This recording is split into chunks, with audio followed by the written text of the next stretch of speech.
Welcome to the Genius Factory. Enjoy the video.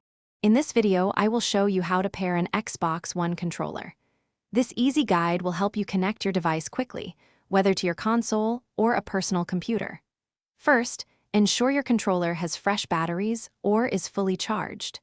Next, locate the small pairing buttons on both your controller and the device you wish to connect it to. We will cover several simple methods to get you gaming in no time. To pair with your Xbox console, first power on both your console and the controller. Next, locate the small circular pairing button on the front of your Xbox console, usually near the USB port, and press it. The Xbox logo on your console will begin to flash. Immediately, press and hold the small pairing button on the top of your controller until its Xbox button starts flashing rapidly. Once connected, the controller's light will become solid. Connecting your Xbox One controller to a personal computer via Bluetooth is straightforward. First, make sure your PC has Bluetooth enabled. Go to your computer settings, then select Devices, and then Bluetooth and Other Devices.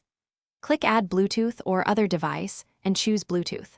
Now, press and hold the small pairing button on the top of your Xbox controller until the Xbox button flashes. Select Xbox Wireless Controller from the list that appears on your screen to complete the connection.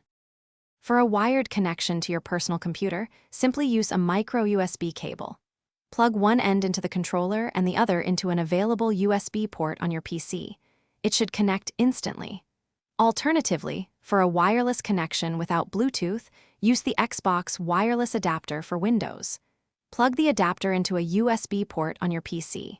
Then, press the pairing button on the adapter and immediately press and hold the pairing button on your controller. The controller will vibrate briefly, indicating a successful connection. Thanks for watching. If you found this helpful, don't forget to like and subscribe.